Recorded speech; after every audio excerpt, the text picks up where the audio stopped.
गोपाल कृष्ण भगवान, हम तो राधे आए। हरि बोल हरि बोल, हरि हरि बोल। मुकुंद माधव हरि हरि।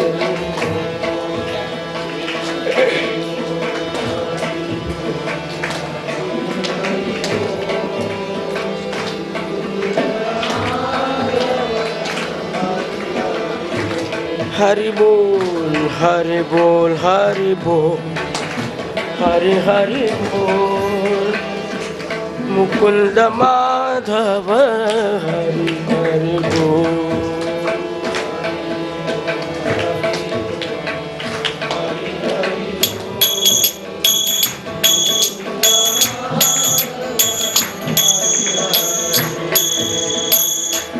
मुकुंद माधव हरि हरि बोल।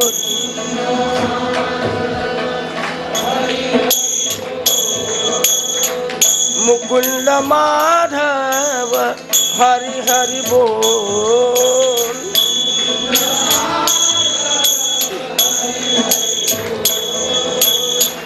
मुकुंद माधव हरि हरि बोल।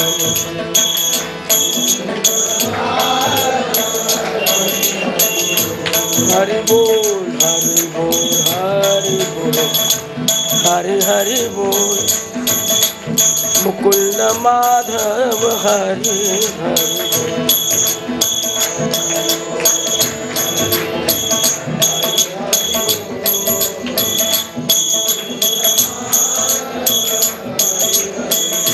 हरि बोल हरि बोल, हरि बोल, हरि हरि बोल।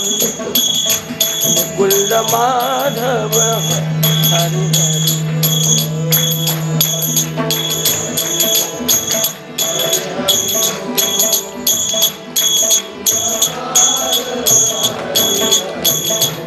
ओ मुकुंद माधव हरि हरि बोल।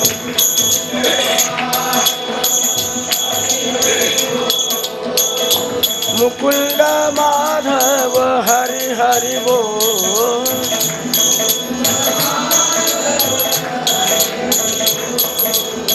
मुकुंद माधव हरि हरि बोल।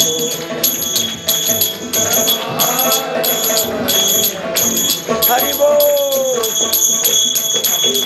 हरि हरि बोल। मुकुंद माधव हरि हरि बोल।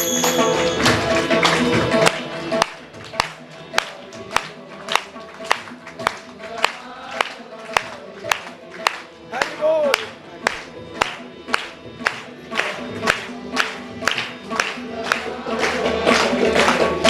गोपाल कृष्ण भगवान। स्वस्ति श्री गणेशाय नमः। श्री सरस्वत्यै नमः। श्री गुरुभ्यो नमः। श्री सद्गुरु सीतारामचंद्राय नमः। योऽन्तः प्रविश्य विवाचमिमां प्रसुप्तां सञ्जीवयत्यखिलशक्तिधरस्वधाम्ना। अन्यांश्च हस्तचरणश्रवणत्वगादीन् प्राणान्नमो भगवते पुरुषाय तुभ्यम्।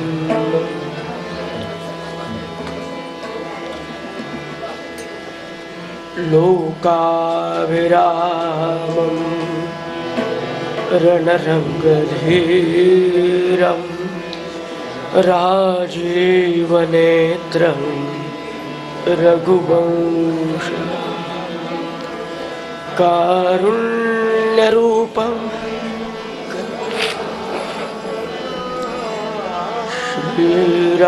श्रीरामचन्द्र शरणं प्रपद्ये वसुदेवसुतं कंसचाणूरमर्दनं देवकी परमानन्दं कृष्णं वन्दे कृष्णाय वासुदेवाय हरये परमात्मने प्रणतक्लेशनाशाय गोविन्दाय नमो। गुरुर्ब्रह्मा गुरुर्विष्णु गुरुर्देवो महेश्वरः गुरुः साक्षात् परब्रह्म तस्मै श्री गुरवे जानकी जीवन स्मरण महारुद्र हनुमान समर्थ रामदास स्वामी अनंत कोटि ब्रह्मांड नायक राजाधिराज सच्चिदानंद सद्गुरु जय जय रघुवीर।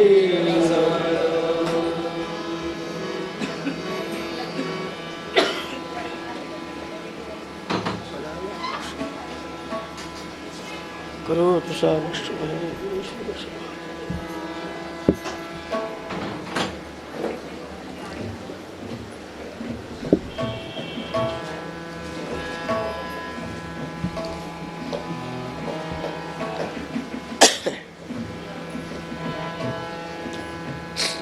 एकंदरीत आचार्य म्हणाले, राजा परीक्षित आहे, भगवान गोपाळकृष्णाच्या ज्या अनंत लीला सांगितल्या, बलराम दलाच्या विवाहाचं वर्णन तू ऐकलंय आणि तुला सांगितलं की भगवान गोपाळकृष्णांनी पहिलं लग्न राक्षस विधीने उरकलं, पण ते ऐकून तुझा चेहरा जरा कावरा बावरा झाल्यासारखं वाटतोय. तुला काही विचारायचं आहे का? प्रश्न विचारायचा असेल तर विचार. हात जोडून आमचा राजा परीक्षित त्यांना प्रश्न विचारते. महाराज, भगवन् श्रोतुमिच्छामः कृष्णस्यामित तेजसः यथा मागध शाल्वादीन् जित्वा कन्याम् उपाहरत ब्रह्मन् कृष्णकथा पुण्याः माध्वीर्लोक मलापहाः को नु तृप्येत शृण्वानः श्रुतद्यो नित्य नूतनः. भगवान श्रोतुमिच्छामः, आम्हा सर्वांना ऐकायची इच्छा आहे. भगवान गोपाळकृष्णाने ज्या लीला केल्या, ती भीष्मकाची कन्या पळवून आणण्याची का होईना, पण ती जी लीला असेल ना, मधुर आहे, आम्हाला ऐकवा तुम्ही. प्रत्येक लीला लोक मलापहा, मल विक्षेप नावाच्या आवरणांना संपवणारी अशी भगवंताची प्रत्येक लीला आहे. तेव्हा महाराज कृपा करून ती भीष्मक नंदिनी कृष्णाने कशी उचलून आणली आणि मगध, शाल्व, दंतवक्त्र, विदुर इत्यादी बलाढ्य दैत्यांना अपमानित कसं केलं, हा प्रसंग मनापासून ऐकायची इच्छा आहे. राजा, अरे तो उद्या निघणार आहे तक्षक, तरी त्या कृष्णाचं लग्न कसं झालं, त्याने बायको कशी पळून आणली, करायचं काय तुला? नाही महाराज, त्यांनी अनेक लोकांचा गर्व परिहार केलाय ना, तो प्रसंग ऐकायचा आहे आम्हाला. ठीक, हे कोण लावलं ना? ऐक राजा. राजासीत भीष्मको नाम विदर्भाधिपतिर्महान तस्य पंचाभवन पुत्राः कन्यैकाच वरानना.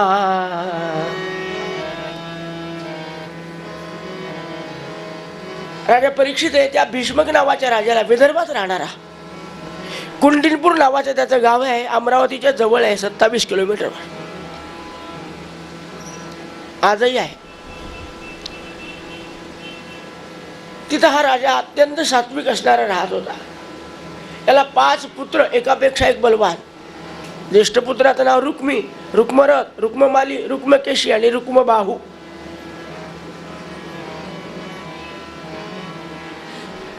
आणि एकच मुलगी त्याला, रुक्मिणी, पण साक्षात श्रीरिवरूपिणी. लक्ष्मीला झाकावं आणि तिला उभं करावं इतकं सौंदर्य होतं तिच्या ठिकाणी. राजा हा रुक्मी, ज्याच्यामध्ये जरा सामर्थ्य जास्त असतं ना, तो आपल्यापेक्षा सर्वांना थोडं कमी दर्जाचं समजतो. सगळी सत्ता स्वतःच्या ताब्यात घेऊन आपल्या मनाला वाटेल तसा कारभार करायचा. आणि काय प्रसंग घडला होता महाभारतात वर्णन आहे त्याचं, पण तेव्हापासून यादवाशी वैर यांनी स्वीकारलं आहे. कोणी? ज्येष्ठ पुत्र रुक्मी याने.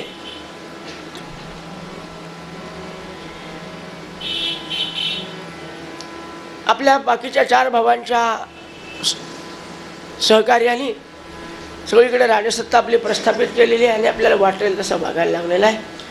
पंचायत अशी आली असं म्हणतात, प्राप्ते तु 16 वर्षे पुत्रम मित्र वदाचरे. एकदा आपल्या पायातली चप्पल मुलाच्या पायात आली की मग आपण सांगावं, सांगून पाहावं, पण तो ऐकत नाही म्हणल्यानंतर त्याच्यावर बळजबरी करू नये. 10 माणसात अपमान करायचा आणि आमचा मुलगा ऐकत नाही 10 ठिकाणी सांगायचं, त्याची बदनामी, त्याबरोबर आपली बदनामी. लोकांना सवय असते, लोक चहा पाजून बदनामी ऐकत असतात.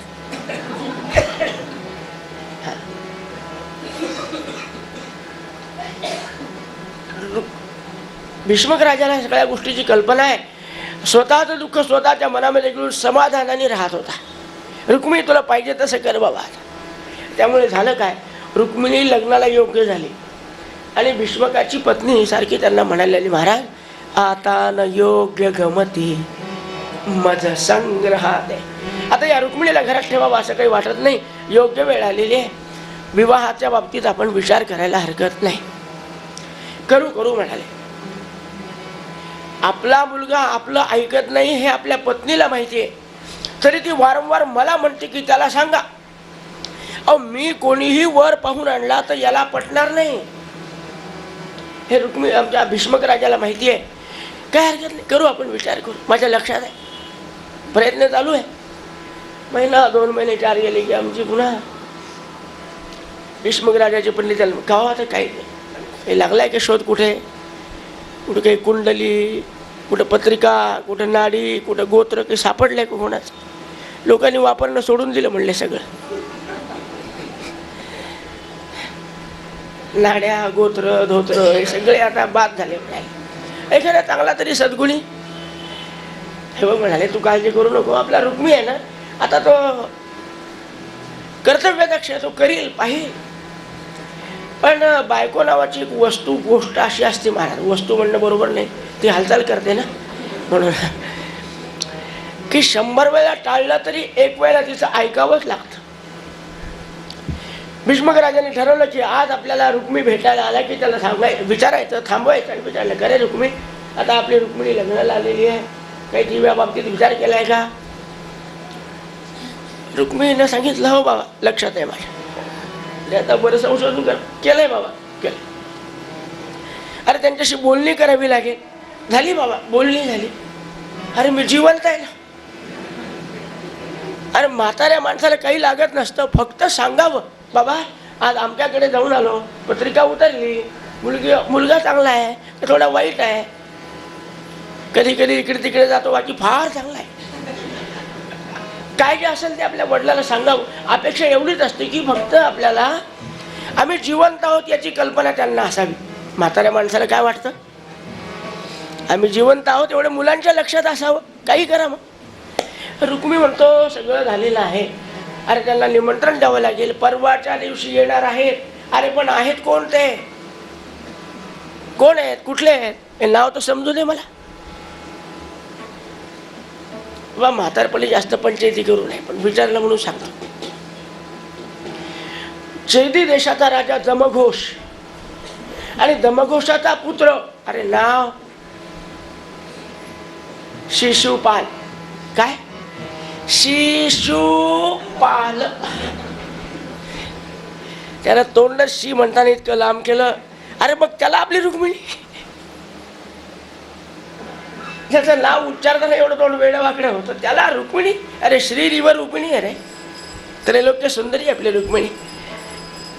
बाबा मी ठरवलंय परवाच्या दिवशी येणार आहे.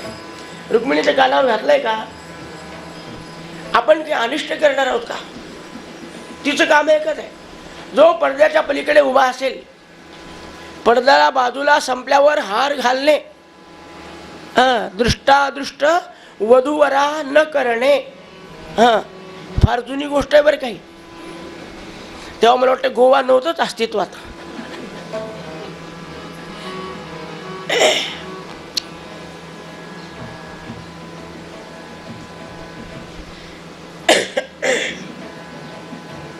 भीष्मक राजा उदास झाले. रुक्मिणीची तरी अवस्था जाणून घेतली पाहिजे म्हणून आपल्या पत्नीला सांगितले की तिच्या कानावर घाल जरा, असं लग्न ठरलंय. अहो पण इकडे झालेला संवाद तिकडे लगेच समजला. तिचे दूत होते ना रुक्मिणीचे, तिथं बसलेले. रुक्मिणी तुझं लग्न याशी शिवपालाशी. आता काय झालं होतं, याने आधीच पंचायत करून ठेवली होती. रुक्मिणी जवळ जाऊन बसला होता आणि सांगितलं की रुक्मिणी तुझ्यासाठी एकच या त्रैलोक्यामध्ये वर आहे, तो म्हणजे वसुदेव सुतम देव. वसुदेव सुतम देव.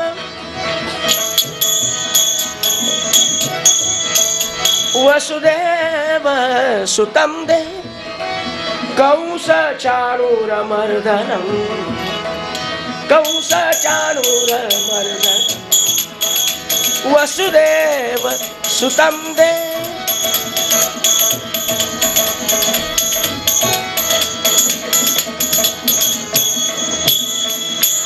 देवकी परमानंद.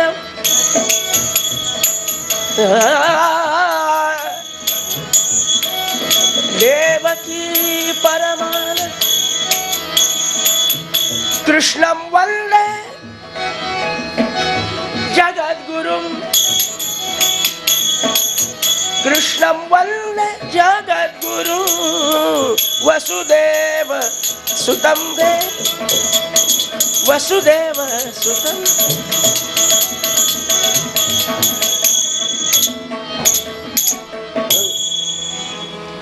वसुदेव सुतं देव. ज्यांनी कंसाच्या अनुराग बलाढ्य दैत्यांचं परिमार्जन केलंय ना, संपवलंय, तो एक कृष्णच असा आहे. दिसायलाही सुंदर, राजस सुकुमार.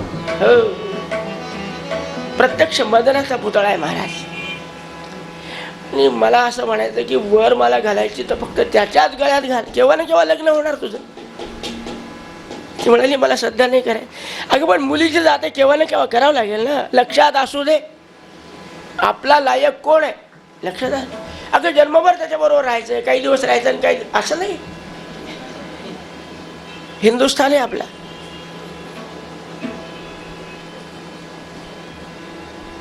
खरंच भारतासारखी संस्कृती जगाच्या पाठीवर कुठेच नाही. आणि म्हणून असं आमच्या भागवतातही लिहिलंय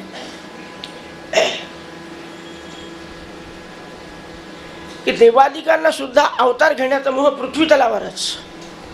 मत्स्य कच्छ वराह नरसिंह जे अवतार झाले पृथ्वी तलावर झाले. सगळी संस्कृती संपन्नता फक्त आमच्या हिंदुस्थानामध्ये आहे.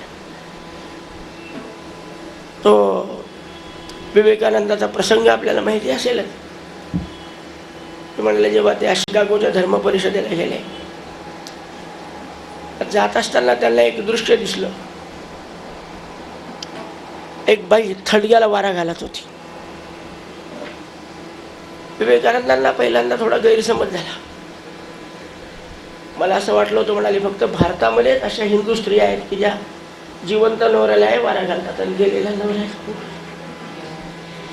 पण म्हणलं इकडे सुद्धा तसं आहे, सांगता येत नाही. म्हणाले आपण शोध घेतला पाहिजे.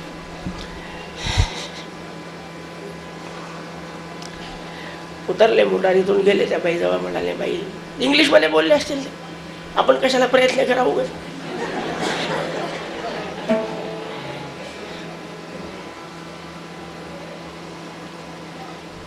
कोणाचा थडगा आहे?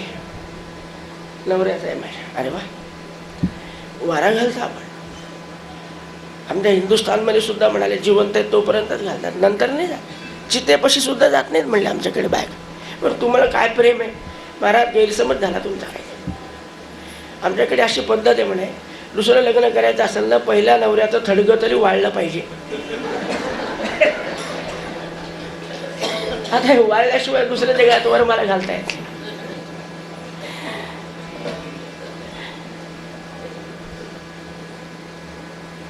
तेव्हा रुक्मिणी, तू फक्त कृष्णाच्याच गळ्यामध्ये वरमाला घाल, अशा तशाच्या घालू नको. हे कधी सांगितलं होतं? ती 7-8 वर्षाची होती तेव्हा. आणि आता लग्नाचा विषय झाला, जेव्हा निरोप समजला की आपला शिशुपाल येणार आहे, त्याच्या गळ्यामध्ये आपल्याला वरमाला घालावे लागणार आहे. आपण ऐकलं नाही तर आपला भाऊ धिंगाणा घालेल आणि सगळ्या लोकांमध्ये प्रदर्शन होईल. आईला आवडणार नाही, वडिलाला आवडणार नाही. वयाला उत्तरार्ध लागलेला आहे. आपल्या अशा विचित्र वागण्याने त्यांच्या प्रकृतीवर जर परिणाम झाला, आयुष्यभर पश्चाताप करावे लागेल. आपलं दुःख कोणाला सांगायचं नाही, आपणच आपल्या गळ्यात जळून घ्यायला. अन्न पाणी वर्ज केलं मला, खाणं नाही पिणं नाही. 4 दिवसावर लग्न आलं. उत्साहच नाही लग्नाचा. नाही तर लग्नाचा उत्साह काही कमी असतो का सखाराम? महिनाभर आधी उखाणे पाठ करत बसतात. स्त्रियांचा सोडा, पुरुष सुद्धा. हो, ही बिचारी खायला तयार नाही, प्यायला तयार नाही, मैत्रिणीबरोबर जायचं नाही. काही मैत्रिणीने विचारलं झालं काय तुला? रुक्मिणीच्या आई तिनं आली, तिने विचारलं की बाई काय पाहिजे तुला? काही तुला आवडतील ते दागिने करायला सांगते, तुझ्या आवडीचा कपडा आणून घेऊ आपण. तू काही नाराज होऊन. तिला माहिती आहे दागिने आणि कपडे केव्हाही बदलता येतात.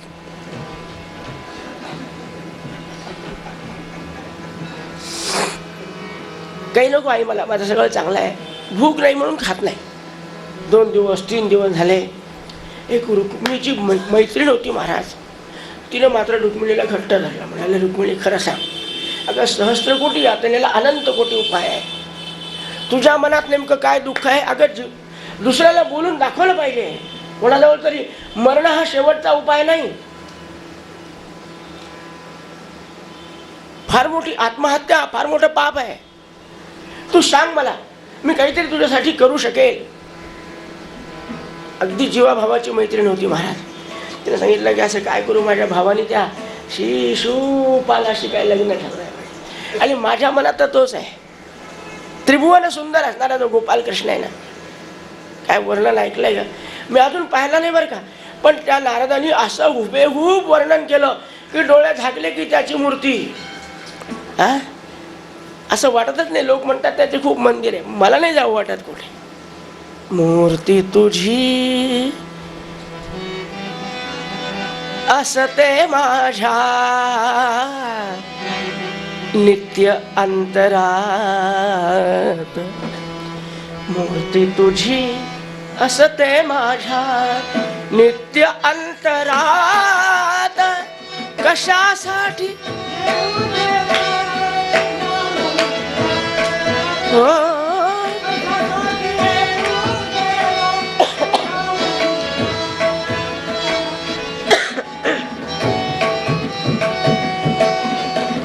माझ्या हृदयरूपी मंदिरामध्ये तो भगवान गोपाळ कृष्ण विराजमान आहे. कोणाचं रूप पाहवत वाटत नाही असं त्याचं सौंदर्य माझ्या हृदयात पक्क बसलेलं आहे. म्हणून मी कोणाच्या गळ्यामध्ये वरमाला घालणार. आणि त्या शिशुपालाला समोर आणल्यावर वरवाळा घालायचं काम पडेल तोपर्यंत आपला म्हणाले सोपी गोष्ट आहे. कृष्णाचीच गोष्ट सांगते. तो द्वारकाधीश, हो मथुराधीश, तीनदा काय विचारली तोच कृष्ण. अगं त्याचं मर्म मला माहिती आहे. काय मर्म आहे त्याचं? अतिशय सात्विक, सदाचार संपन्न आणि निस्पृह असा जर ब्राह्मण असेल आणि त्यांनी जर भगवान गोपाळकृष्णाला आज्ञा दिली, विनंती नव्हे, सूचना नव्हे, त्यांनी जर आज्ञा दिली कृष्णा रुक्मिणीला आणावं लागतं, तर तो इथे छप्पर फाडून येईल, तुला उचलून घेऊन जाईल. म्हणले 3च दिवस राहिले. खूप झाले का 3 दिवस? त्याचा वेग माहिती आहे तुला? अगं मनाशी टाकले मागे गतीशी तुलना नसे. कृष्णाचा वेग सांगते. अरे वा. पण असा ब्राह्मण कुठे सापडेल? त्याला कुठं लेवल आहे का? ते म्हणले काळजी करू नको, असे ब्राह्मण खूप आहे, मला माहिती आहे. अगं ही पृथ्वी त्यांच्याच भरोश्यावर चालली आहे, तू काळजी करू नको. बोलावते मी. आणि मथुरेतून एक श्रुतदेव नावाचा ब्राह्मण बोलावला. श्रुती ज्याच्या मुखोद्गत आहेत त्याचं नाव श्रुतदेव. श्रुती म्हणजे वेद. सदाचार संपन्न, निस्पृह, त्यागी वगैरे. त्यांना बोलावलं, पूजा केली, सत्कार केला. बाई आज सत्कार काय, काही कारण? विशेष पर्व काय नाही. तुमच्यावर एक फार मोठी जबाबदारी टाकायची माझ्यावर. मी गरीब ब्राह्मण, तुम्ही ते करू शकता महाराज. काय करायचं काय सांग. या रुक्मिणीनं आत्मसमर्पण करायचं ठरवलं.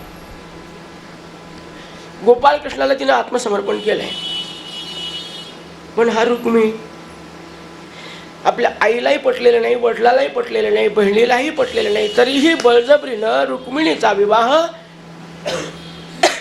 शिशुपालाशी ठरवलाय. तेव्हा देवा एकच करायचं.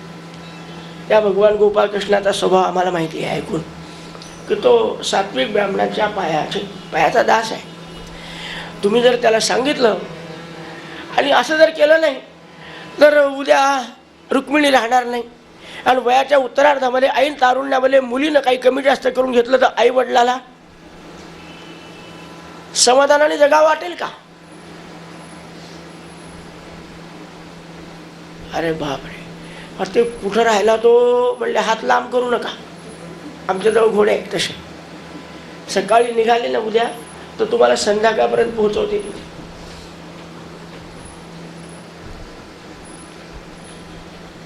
ठीक आहे बा, मी प्रयत्न नाही. तुम्ही 1 दिवस जास्त मुक्काम केला आणि कृष्ण येऊ शकला नाही तर रुक्मिणी आमची काय म्हणाली? दीर्घाम वेणीम अनुसृत्य. पाहिलं ना आमच्या रुक्मिणी देवीची किती लांब केस आहेत. ती म्हणाली मी माझ्या गळ्याला फासा देऊन टाकेल आणि त्याचं सगळं पाप तुमच्या माथा. हा ब्राह्मण लटलट कापायला लागले. हे काय लफडे माझ्या? रुक्मिणी झाले, कृष्ण झालेली. हे रुक्मिणीच्या आत्महत्या माझ्या नावावर. मी जातो, मी त्याच्या पाया पडतो. पाया नाही पडायचा, आज्ञा द्यायची. काय मैत्रीण तयार असली पाहिजे. बर बर येतो बरं का. रुक्मिणी हे बाय, एखादा दिवस वेळ लागला तरी तू मात्र काही कमी जास्त करून घेऊ नको. असं आहे. त्याला आपण म्हणलं तरी त्यालाही कोणी घरात आई वडील असतील, मोठे मोठे माणसं असतील, विचारल्याशिवाय येता येणार नाही. मी म्हणायला लागले तर रथात बसला. आता काय कुक्कू बाळ आहे का? एखादा दिवस वेळ लागला तरी तू मात्र काही भानगड करू नको. मी येतो आणि बहुधा कृष्णाला बरोबर घेऊन येतो. आनंदवान. ब्राह्मणाला सर्वांनी नमस्कार केला. ब्राह्मण गेला दरवाजापर्यंत, पुन्हा वापस आला. आता काय झालं? पंचांग विसरला का पंचांग विसरलं? अगं काही नको. मला एक विचारायचं, रुक्मिणी तुला काही लिहिता येतं का? कामापुरतं आहे, पुष्कळ झालं, काय करायचं? अगं मनुष्य जेवढा तोंडाने बोलू शकत नाही तेवढ्या आपल्या भावना लिहून दाखवू शकतो. बरं का? तुला कृष्णाविषयी जे काही वाटतं ते तू सुंदर पत्रात लिही. मी बोलेल अधिक हे पत्र. हे झालं की कृष्ण बरोबर आला म्हणून समज, तुझी मनोकामना पूर्ण झाली म्हणून समज. पण पत्र लिही. पण हे बघ लवकर, काही काळजी करू नका महाराज. रुक्मिणी म्हणजे कोण आहे? या देवी सर्वभूतेषु बुद्धिरूपेण संस्थितः नमस्तस्यै नमस्तस्यै नमो नमः.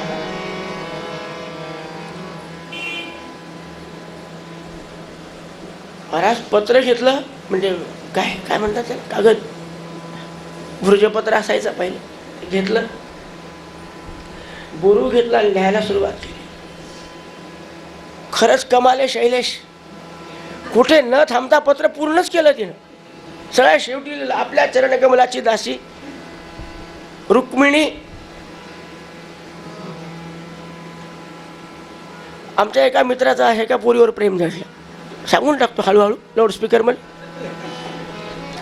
त्याला म्हटलं वा आता मी भागवत सांगणारा माणूस आहे, तुला एकच मार्ग सांगू शकतो, तू पत्र लिही. रुक्मिणी लिहिलं तर तू माणूस येणार आहे. हो 100 पेजची वही खराब झाली पण पत्र लिहू शकला नाही. अरे काय डोके तुमचे. रुक्मिणी खाली सही करून मोकळी केली, ब्राह्मणाजवळ दिला. झालं इतक्या लवकर? म्हणले तिथे काय काळजी करू नको, मी वाचणार नाही. कारण सील करता आलं नाही ना, मी वाचणार नाही, कृष्णाच्याच हातात दिली. बस 2 घोड्याचा रथ होता, त्याच्यावर बसलाय ब्राह्मण. श्री कृष्ण गोविंद हरे मुरारे, हे नाथ नारायण वासुदेव.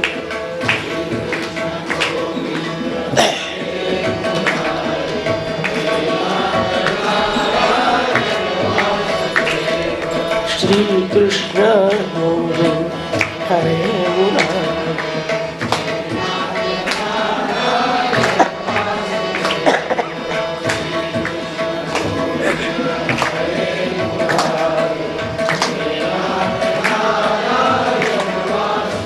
आणि पोहोचला संध्याकाळच्या वेळेला कुठे?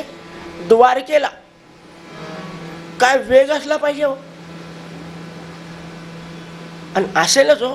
आता या इलेक्ट्रिकच्या याच्यावर हॉर्स पॉवर्स लिहितात ना असं काही.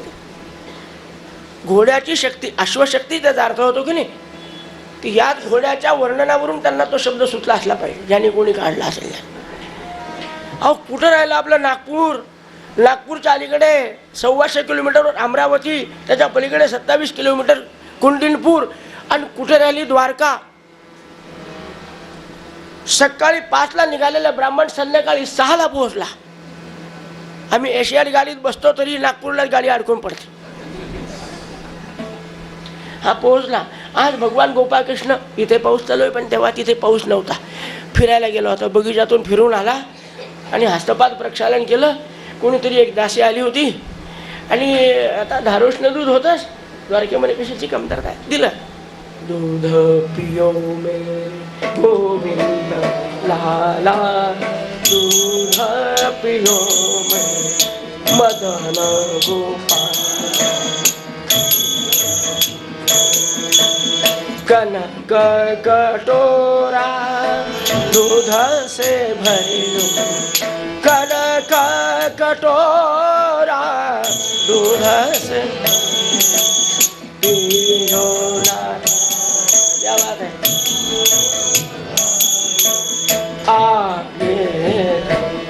पूर्वी पद्धत होती, रोजचं साधच काही जेवण असेल, दूध असेल, फळ असेल, अगदी गोडीनं म्हणायचं. आताची पद्धत म्हणजे तिथं ठेवलंय, घ्या गिळा.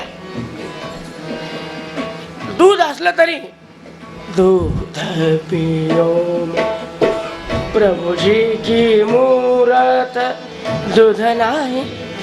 भगवंताला दिसू लागलं ब्राह्मण माझ्यासाठी येतोय, लवकर गिळेला दूध, तो आला पाहिजे. एक बिचारा तपोनिधी ब्राह्मण इथपर्यंत येतोय, रस्त्यात खायला नाही, प्यायला नाही, पाणी प्यायला नाही. 2-4 घोट घेतले आणि खाली ठेवला. इतक्यामध्ये द्वारपाल सांगत आले, म्हणाले देवा एक ब्राह्मण आलाय. कुठून आलाय? काय कुंडलिनपूर म्हणतोय, विदर्भातून आलाय. म्हणे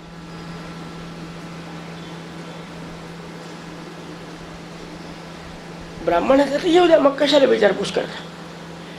दूध पितच होते. दुधाचा कटोरा असा ठेवून दिला भगवंताने. आले की ब्राह्मण नमस्कार केला, स्वागत केलं, सत्कार केलं, मंचकावर स्वतःच्या बसून घेतलं, हस्तपान प्रक्षालन झालं, दूध प्यायला दिलं. या ब्राह्मणाची सायं संध्या झाली. त्या काळात करत होते संध्याकाळी संध्या. आता फारच सोयी निघाल्या महाराज. मी परवा सांगितलं ना, घरातच संध्या आणि घरातच पूजा, बाहेर जायचं काम नाही, संध्या पात्राचं काम नाही. आणि मग विचारलं महाराज, फलाहार झाल्यानंतर विचारलं, आज कुठून आलात आपण? मी तिकडे विदर्भात असतो. कुंडलिनपूर माहिती आहे का? यांनी काय केलं होतं, जसं रुक्मिणीला सांगितलं तसं याचंही डोकं खराब केलं होतं कृष्णाचं. कृष्णा, अरे तू पाहिले असतील रे रंभा, उर्वशी, तिलोत्तमा, पण आमच्या रुक्मिणीसारखी मुलगी जगाच्या पाठीवर कुठे सापडणार नाही. कशी आहे? हा ब्रह्मचारी होता पण जशीच्या तशी वर्णन करून सांगितलं. शब्दशास्त्र अशेषेण, शब्दशास्त्र प्रकांड पंडित होता नारद. जसं तर तसं वर्णन केलं. सुनासाम, सुरतीम, बालाम, सुकपोलाम, वराननाम वगैरे वगैरे. आणि तेव्हापासून तो कुंडलिनपूर, रुक्मिणी हे दोन शब्द पक्के फिट झाले होते. कुठून आलात म्हणले? कुंडलिनपूर. अच्छा अच्छा अच्छा, तीच असली पाहिजे मनात म्हणले. बरं मग पुढे काय? ते पुढे काही नाही. त्या कुंडलिनपूरचा राजा भीष्मक, त्याला 5 मुलं आहे. मुलांच्या बाबतीत सोडून द्या, पुढे काय? एक रुक्मिणी नावाची त्यांची त्रैलोक्य सुंदरी मुलगी आहे. आणि महाराज तिच्या इच्छेविरुद्ध, आईवडिलाच्या इच्छेविरुद्ध तिचा रुक्मिणी नावाच्या भावात जे घडलेला तो प्रसंग सांगितला. आणि तुम्ही जर माझ्याबरोबर आज आला नाही तर उद्या आमची रुक्मिणी दीर्घाम वेणी मनुस्मृती असं करणार आहे. कृपा करा आणि त्या मुलीला वाचवा.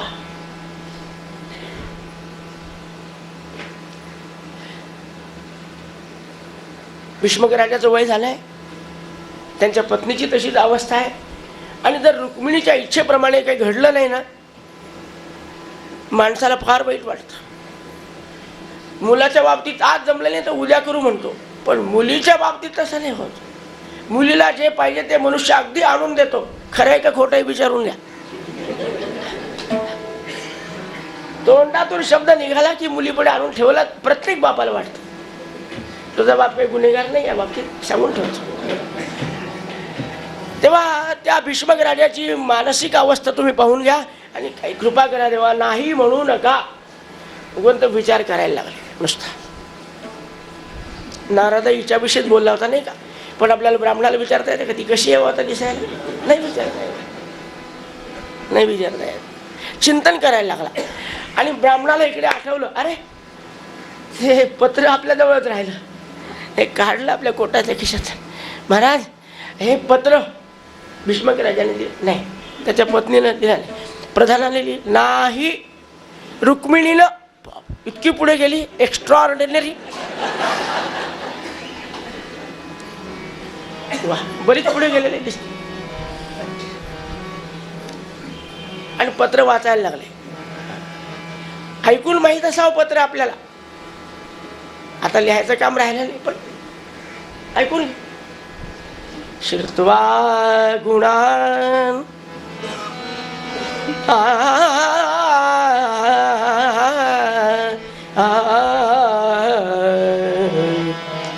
श्रुत्वा गुणान् भुवन सुंदर शृण्वतान्ते निर्विश्य कर्ण विवरैर् हरतो रूपम दृशां दृशिमता मखिलार्थला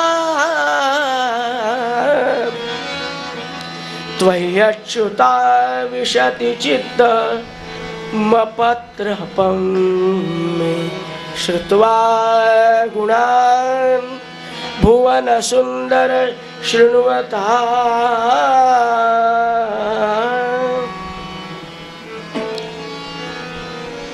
सुरुवात कशी केली?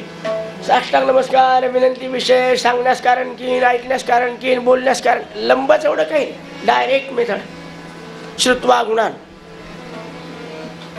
तुमचं गुण वर्णन कीर्ती ऐश्वर्य पराक्रम हे सगळं ऐकलं. ज्यांनी वयाच्या अर्थात हा सगळा भाग आला त्याच्यामध्ये वयाच्या 6व्या महिन्यात त्यांनी पुतना नावाची राक्षसीन संपवली. त्यांनी गोवर्धन पर्वत धारण केला.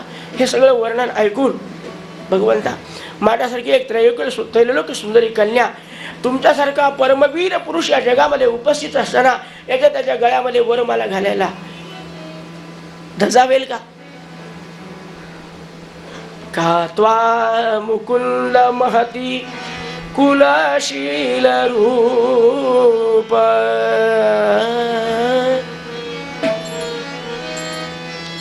कुलवान रूपवान शीलवान आणि चांगल्या गुणात जन्माला आलेली मुलगी अशा तशा वेडेवाकड्या माणसाच्या गळ्यामध्ये वरमाला घालणार नाही. परंतु माझ्या भावाने अशा पद्धतीने माझं लग्न त्या दमघोष पुत्राशी नावाचा उल्लेख केला नाही.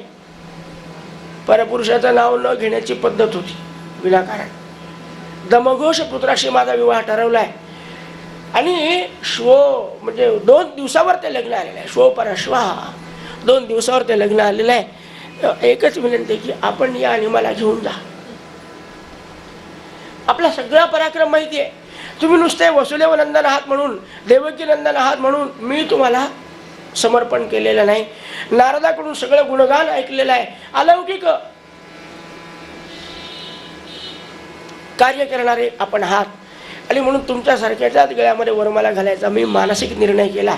आपण आला नाहीत आणि मला जर अन्य पुरुषाच्या गळ्यात वरमाला घालायचं काम पडेल तर मी माझा जीव माझा देह आपल्या नावाने संपवून टाकेल. मी आत्मसमर्पण फक्त आपल्याला केलेलं आहे आणि स्त्रियांचा देह एकदाच दिला जातो कोणालाही ज्याला द्यायचा त्याला. काय करायचं ते करा. समजा इतकं पत्र वाचून मी सगळं श्लोक म्हणून दाखवत नाही आपल्याला कंटाळा येईल म्हणून, पण काय तयारी होती तिची. इतकं पत्र वाचून जर तुमचा निर्णय झाला निश्चय झाला काय आपल्याला रुक्मिणी पळवून आणायची तर तुम्हाला काय करावं लागेल लिहून ठेवते. तुम्ही आमचं गाव पाहिलेलं नाही, आमच्या घरातल्या कुलपरंपरा तुम्हाला माहिती नाही. पूर्वे दुरस्ती महती कुलदेवी यात्रा. आमच्या लग्नाच्या आदल्या दिवशी पद्धत आहे. गावाच्या बाहेर 2 कोसावर एक देवीचं मंदिर आहे बरं का. आणि नववधूला तिथे घरी होते आणि मग त्या देवीची पूजा करावी लागते. पूजा ब्राह्मण सगळं करत असतो पण मुलीला जायचं नववधूनं पंचोपचार पूजा करायची, वरमाला गळ्यामध्ये घालायची, कुमुद पुष्प भगवतीच्या मस्तकावर चढवायचं, बली म्हणून ब्राह्मणाच्या हातून नारळ फोडायचा, आरती करायची, प्रदक्षिणा करायची आणि परत निघायचं. अशी आमची पद्धत आहे. दुपारच्या वेळेला हा सगळा कार्यक्रम असतो. आमच्या पत्रिकेमध्ये लिहिल्याप्रमाणे आपल्याला सांगून ठेवते. पत्रिका तुमच्यापर्यंत आली नसेल, आली असली तर तुम्ही वाचली नसेल. बहुतेक लोकांना अशी सवय असते, आली की ठेवून देतात. मग म्हणतात अरे पत्रिका आली का माहीतच नाही आम्हाला. असं झालं असेल तरी तुम्हाला सांगून ठेवते की 4 वाजता मला मंदिरात नेल्या जाईल. तोपर्यंत तुम्ही यायचं मंदिराच्या पायथ्याशी. तुम्ही एकटे नसाल, सगळे परमवीर लोक, पाहुणे रावळे. रावळे कोणाला म्हणतात? निमंत्रण नसताना वेळेवर आलेले.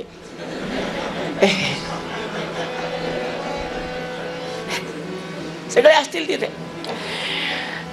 पण तुम्ही आलात म्हटल्यावर तुमची आसन व्यवस्था होईल. माझे वडील तितके अजून सतर्क आहेत, ते करतील.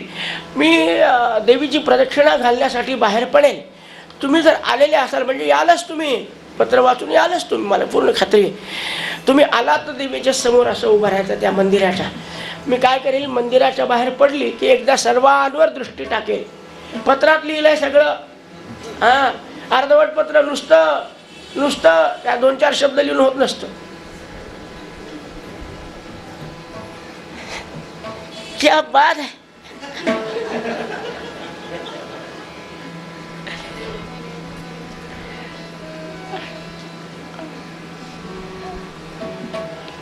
मी सर्वांवर दृष्टी टाकेल. दृष्टी टाकल्यावर सगळे मोहित होतील. मी पहिल्यांदा दृष्टिक्षेप टाकला ना की तुम्ही झपाझप पावलं टाकीत जायचं. कुठे? मंदिराच्या पायथ्याशी.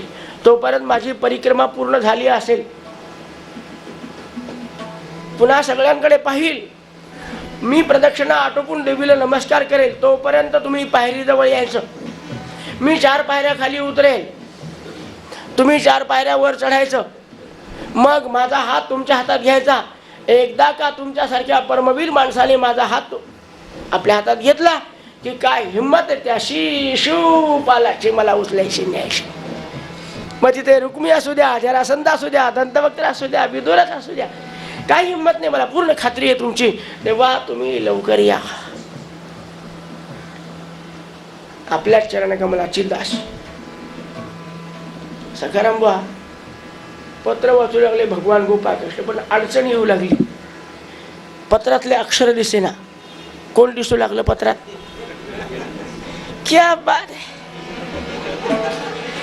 अनुभव दिसतो. अनुभव ज्यांना ज्ञान आहे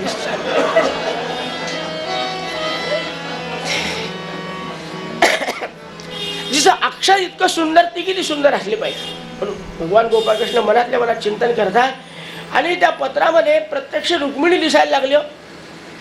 ब्राह्मण म्हणतो देवा 7 श्लोकाचं पत्र आहे, किती पारायण करतो? अहो गुरुजी वाचता येत नाही लवकर लवकर. कृष्ण तिथे सरक बाजू सरक बाजू. अरे मान काय हलवतो, माधवने वाचून दाखवतो.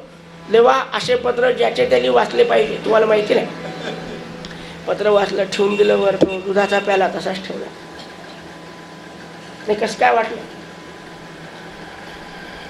वाटलं म्हणजे काय महाराज तसं काही नाही, पत्रामुळे काही नाही, तुम्ही आज्ञा केली म्हणून मी निघणार, नाही तर आपल्याला काही इच्छा नाही. वा रे वा नाटकी महाराज.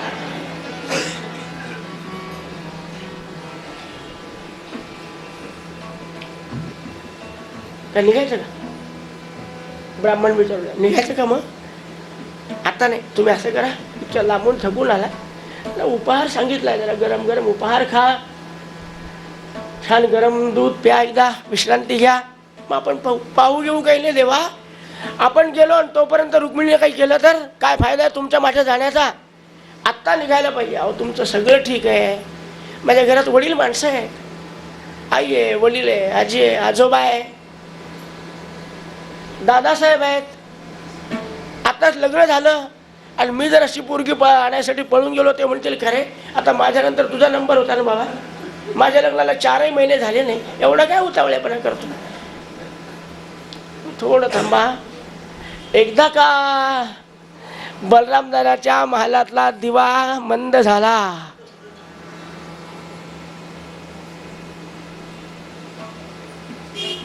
मग आपण निघू. त्याचं कारण असं आहे,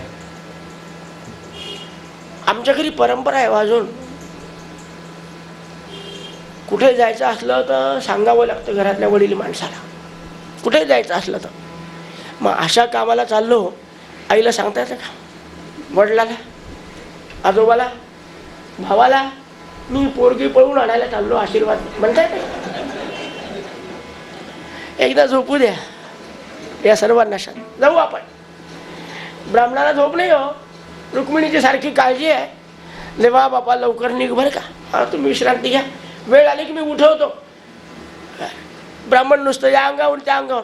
आपल्याला झोप लागली तर कृष्ण ब्राह्मणाची झोप मोडायचं पाप घेणार नाही आणि तिकडे रुक्मिणी जिवंत राहणार नाही. आपल्यावर सगळं येईल. हे बिचारा नुसतं या अंगावर होतो त्या अंगावर होतो, काय तळमळ असली पाहिजे. सात्विक होता ना, त्यामुळे त्याला तळमळ होती. बस मध्यरात्र झाली, उठ गुरुजी जाग्या हो, चला. मुख प्रक्षालन केलं की निघाला. अरे पण कृष्ण आमचा रथ तुमचा राहू द्या. साखरपुडा गेलं, साखरपुड्याला आलो असतो तर अंगठी तर मिळाली असती की नाही. मग आता रथच ठेवून घेऊ आपण. अहो तुमचा रथ नको आम्हाला, पण माझ्याजवळ 4 घोड्याचा रथ आहे. तुमचा रथ एका दिवसात 450 किलोमीटरचा प्रवास करून आलेला आहे. असू दे, घोडे थकलेले आहे. माझे ताजे तवाल्या दमाचे घोडे घेतो, बसा रथावर जाऊ आपण. आणि काय महाराज मध्यरात्री निघाले बरं का. कुठून? हा, रात्रभर प्रवास केला. त्या काळचे रस्ते जरा खडबडीत धडधडीत. 4 वाजता आले नागपूरमध्ये सकाळी. द्वारकेहून येताना नागपूर लागतं ना, मला तेवढा भूगोल पाठ नाही म्हणून. आणि तोपर्यंत बलराम दादा सकाळी 4 वाजता उठले. इकडे उठल्याबरोबर बलरामदादाला माहिती आहे आपलं लग्न झालं, पण कृष्णाची अजून काही सोय नाही. सकाळी रोज 4 वाजता स्नान केले की 5 वाजता मध्य कक्षामध्ये येऊन बसायचे बलरामदादा. आणि रेवती वहिनी सुंदर गाजराचा हलवा, बदामाचा शिरा, हे आता काय तुकडे बुडवून खातात नाही काही काही वाळलेले, काय म्हणतात माहित नाही मला. हां, तर तो काळ नव्हता. शुद्ध घरी तयार केलेला बदामाचा कधी गाजराचा हलवा तयार असायचा समोर आलेला. आणि कृष्णाला आवाज द्यायचा, कृष्णा ये बरं का. तोपर्यंत कृष्ण स्नान करून बसलेले असायचे आणि दादांच्या समवेत ते खायचं, गरम दूध प्यायचं आणि मग नंतरच्या कार्यभाराला प्रारंभ व्हायचा. बलरामदास येऊन बसलेले आहेत, समोर शिऱ्याचा कटोरा आलेला आहे, रेवती वहिनी बसलेल्या आहेत. अहो तुम्ही आवाज द्या जरा, आज कृष्ण आले नाहीत. एकदा आवाज दिला, दोनदा आवाज दिला, मधुर आवाज होता बलरामदानाचा. जास्त मोठ्याने म्हणले की भिंतीची पापोडे खाली पडायची, इतका मधुर आवाज होता. ते म्हणले बा ओरडू नका, सकाळची वेळ आहे, जाऊन पहा जरा. बलरामदादा वर येऊन पाहतात, या महालात पाय, त्या महालात पाय, त्या महालात पाय. अहो सगळा महाल पाहायचा म्हणजे हाल व्हायचे, इतक्या खोल्या असायच्या त्या महालात. कुठे कृष्ण सापडला नाही. शेवटी द्वारपालाला विचारलं, खरे बाबा कृष्ण मध्यरात्रीच गेले. मध्यरात्री कुठे गेले? अहो हेतू पुरस्तर मध्यरात्री घराच्या बाहेर जाणाऱ्या माणसाला विचारतात का? काय मी जाणून बुजून द्वारपाल माणूस. गोपाळकृष्ण आमचा स्वामी, मालकाला कोणी विचारायचं कुठे चालले म्हणून. नाही पण कोणी बरोबर होतं का? हो एक ब्राह्मण होता. कुठला होता? विदर्भातून आला होता माझ्या. म्हणाले आमच्या कृष्णाला ब्राह्मण दिसला की अगदी त्याला कुठे ठेवून कुठे नाही असं होतं. म्हणाले काय करावं, कुठला ब्राह्मण असेल, काय करत असेल, कुठे गेला असेल, मला सांगितलं का नाही.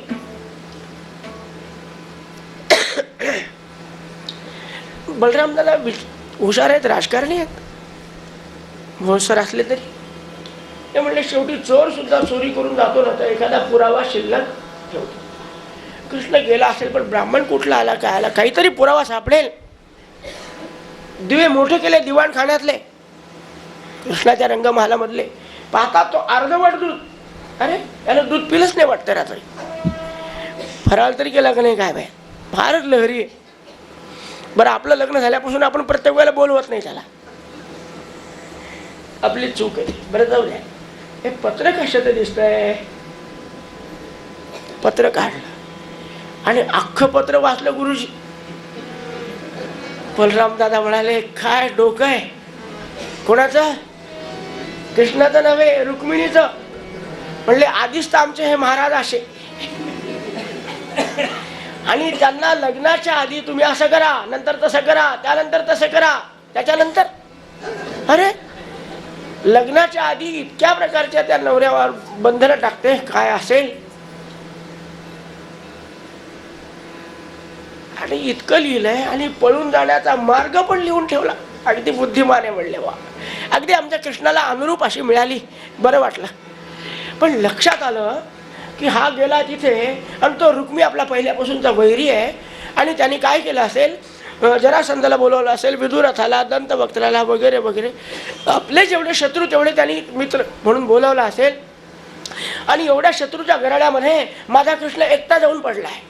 काही असू द्या, त्यांनी मला सांगितलं नाही तर नाही सांगितलं, लहान्या भावाचा राग मानू नये, आपण गेलं पाहिजे, आपण मोठे भाऊ आहोत. तुम्ही तर खाऊन घ्या. अगं माझा कृष्ण कुठे गेला तुला माहिती नाही, काही नाही म्हणाले. आल्यावर बरोबर जेऊ म्हणाले आम्ही. हे राहू दे, सगळं उचलून ठेव.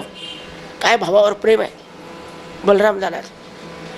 रथ काढला, चतुरंगिणी सेना तयार करायला सांगितली. सर्वजण मागून आम्ही पुढे जातो आणि टाप टाप टाप टाप टाप रथ आणला की नागपूरमध्ये पकडला. कृष्णा अरे मी आलो, जाऊ नको.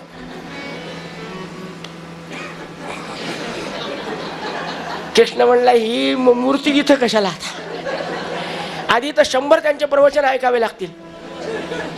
हे शोभतं का, आपल्या घराची परंपरा काय. पण माझा मार्गच वेगळा, दादाला नाही समजणार आहे सगळं. आता दादा दिसल्यावर या तारात पुढे चालतो का, आणि घोड्यालाच केलं दा दा दा म्हणजे थांब. घोड्यावरून उतरलाय, खाली खाली उभं राहायला. बलराम दादा आले की नमस्कार दादा नमस्कार. काय नमस्कार करतो, एवढं समजत नाही. म्हणाले अरे मी तुझा भाऊ जिवंत आहे ना अजून, मला न सांगता. अरे तू एकटा आहे का, चतुरंगिणी सेना बरोबर घेऊन यायचं. अरे कृष्णा ते बरोबर आहे म्हणा, उगाच संतापलो, माझा स्वभावच तसा आहे. खरं आहे, कोणाच्या पोरी पळून आणायच्या वेळेला कोणाला विचारता येत नसतं. तुला संकोच झाला पण काही हरकत नाही, काळजी करू नको.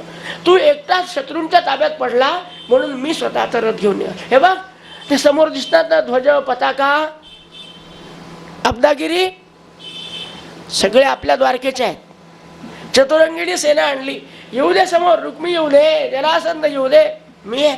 तू त्या रुक्मिणीला उचल, रथामध्ये घाल, निघून ये. मी सगळ्यांना पाहून घेतो. दादा मला माहित होतं. काय माहित होतं रे? त्यांचं एक मन म्हणत होतं, किमान मला संध्याकाळी सूचना दिली असती ना, मी वसुदेवाच्या कानावर घातलं नसतं, उग्रसेनाच्या कानावर. पण तुला तयार राहिलो असतो तुझ्या. एकटा निघून आला आपल्या पुढे बेवारशासारखा. दोघांचे रथ बरोबर चाललेले आहे. तोबर चतुरंगिणी सेना आली. भगवान गोपाळकृष्ण म्हणले, सगळी पंचायतच झाली आहे.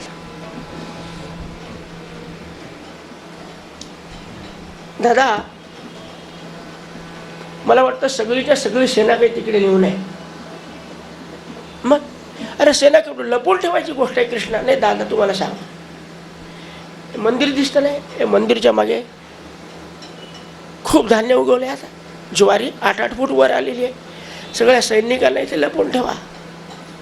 अरे सांगतो ऐका,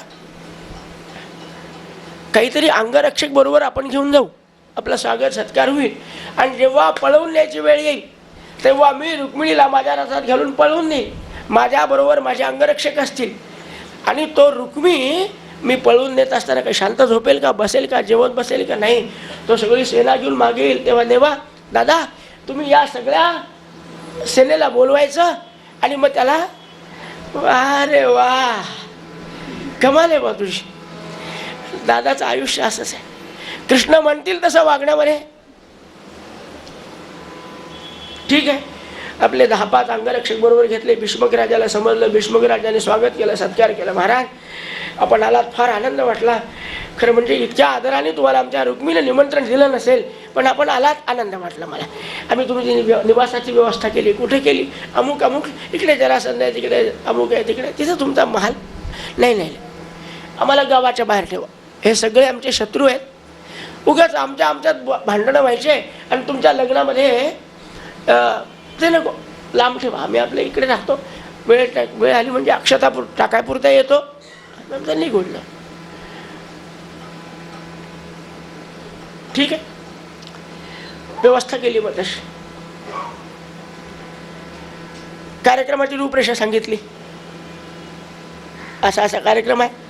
आज तुम्ही थकून आलात, तुम्ही न आलात तरी चालेल, पण 4 वाजता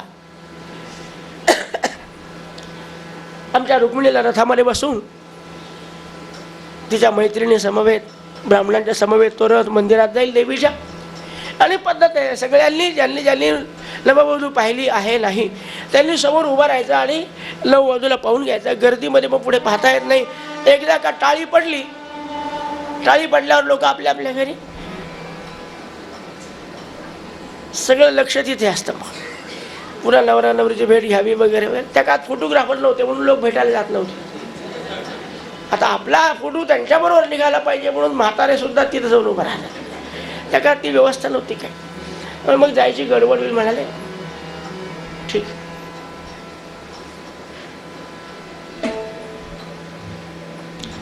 तेव्हा तुम्ही आलात तर ठीक, ना आलात तर नाही. हे बा तुमच्या मंगल कार्यामध्ये आम्ही आलो. प्रत्येक कार्यात उपस्थित राहून तुमचा आनंद द्विगुणित करायचा यासाठी आम्ही इथपर्यंत आलेलो आहोत म्हणाले. आम्ही बरोबर 4 वाजता 4 वाजता येऊन बसतो. आम्हाला तुमची मी आसन व्यवस्था अगदी पुढे करतो. मग हरकत नाही म्हणे. भगवान गोपाळकृष्ण गेले पुढे. हस्तपाद प्रक्षालन काय स्नानगिरी करत होते की नाही माहिती, दररोज तोपर्यंत केला असेल समजा. कृष्णाने भोजन कीर्तन झालं आणि 4 वाजता वेद लागले. दादा म्हणले कृष्णा एकदम सावधान.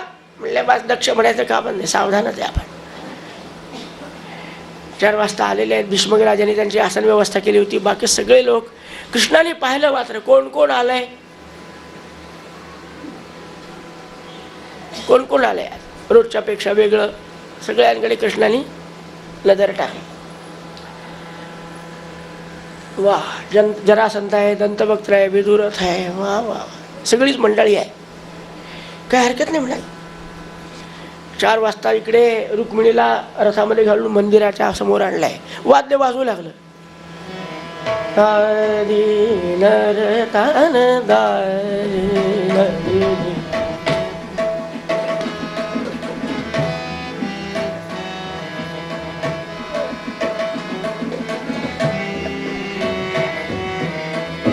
क्या बात है.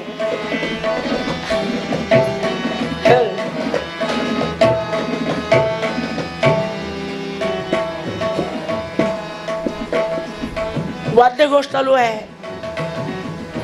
ब्राह्मणांनी शांतीपाठ म्हणायला प्रारंभ केला आहे. रुक्मिणी देवी रथातून उतरल्या. आज आदिष्ट शरीर व रूपिणी असणारी रुक्मिणी आज नववधूच्या पोशाखामध्ये, बरदरीचा पितांबर नेसलेली असेल, अनेक दागिने अंगावर घातले असतील, फुलांच्या माळा सजवलेली रुक्मिणी आलेली आहे. मंदिरात गेली. अजून मनामध्ये एक भीती आहे, तो ब्राह्मण आला नाही. खरं म्हणजे इतका वेळ लागायला नको.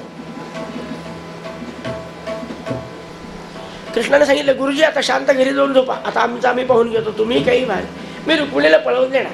कृष्णाने आश्वासन दिल्यावर ब्राह्मण घरी जाऊन झोपला. पण इकडे आलाच नाही. त्याने विचार केला, त्याला विश्रांती घेऊन जाऊ. पण रुक्मिणीला काही समजेना ना, ते आलेत का नाही, कोण जे आपल्याला पळवून देणार आहेत ते. म्हणून कोणाकडे पाहिलं नाही, निरुत्साही आहे. गेली. ब्राह्मणाने आसन मांडलेलं होतं. रुक्मिणी देवीने नमस्कार केला देवीला. आता ही कोण आणि जिची पूजा करायची ती कोण, नाही का, एकच होती. पण शेवटी काय आहे, तुम्हाला आम्हाला वळण लागावं म्हणून हे सगळे सोपस्कार भगवंत करत असतो. रुक्मिणी देवी समोर बसली. सगळं लक्ष, ब्राह्मण कसा आला नाही, ब्राह्मण कसा आला नाही. आणि गुरुजीची बडबड सुरू झाली. डोळ्याला पाणी लावा, डोळ्याला पाणी लावा. हिच्या मनामध्ये तो गोपाळ कृष्ण, तो ब्राह्मण, याच्या डोळ्याला पाणी लावा. हे काय भनभन करायला लावलं म्हणून पहिला बसकन पाणी घातले की ब्राह्मणाच्या डोळ्यात. अगं माझ्या नाही बाई, माझं सगळं पवित्र, तुझ्या डोळ्याला पाणी लाव, माझ्या कशाला लागते. अर्धी पूजा कशी तरी केली. लक्ष नसल्यावर काय असतं, गंधाचा मंत्र सुरू झाला की हळद व्हायची. रुक्मिणी देवी, मी गंधाचा मंत्र म्हणतोय, गंधाला हात लावा की तिला तबकलीवर हात ठेवायचा. आता वरून नाही, गंधामध्ये बोट घालून देवीला लावा. सगळं सांगा. रोज सांगितल्याबरोबर सगळं करते. सगळे मंत्र रुक्मिणीला पाठ होते. अनेक व्रतवैकल्य केले होते, कृष्ण मिळावा म्हणून आलीच. आज असं का करते याला समजतच नाही की तिचं लक्ष.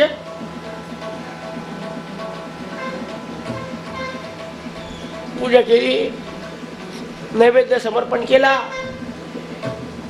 पण मनापासून देवीला काही प्रार्थना केली नाही. ही पूजा कशासाठी असते की आमच्या ठरलेल्या लग्नामध्ये कोणतंही विघ्न येऊ नये.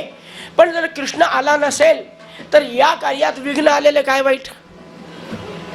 शिशुपालाशी माल घालायची वेळ आली तर विघ्न आलेलं काय वाईट. कशाला हिची पूजा करायची म्हणून मन लावून पूजा केली नाही. आरती लावण्याची वेळ आणि ब्राह्मण आला मागून, रुक्मिणी देवी विजयोस्तु कल्याणम भवतु. आनंद वाटला. वा, ज्या अर्थी ब्राह्मणाचा चेहरा प्रसन्न आहे. पूर्वीची काळी 100 चिंता ब्राह्मणाच्या मागे, 100 रुपयात सगळे कर्म करावं लागायचे लग्न असलं तर. त्यामुळे चेहऱ्यावर नेहमी 12 वाजलेले. अर्थी हसत मुखाने ब्राह्मण आलाय, त्या अर्थी गोपाल कशी आले.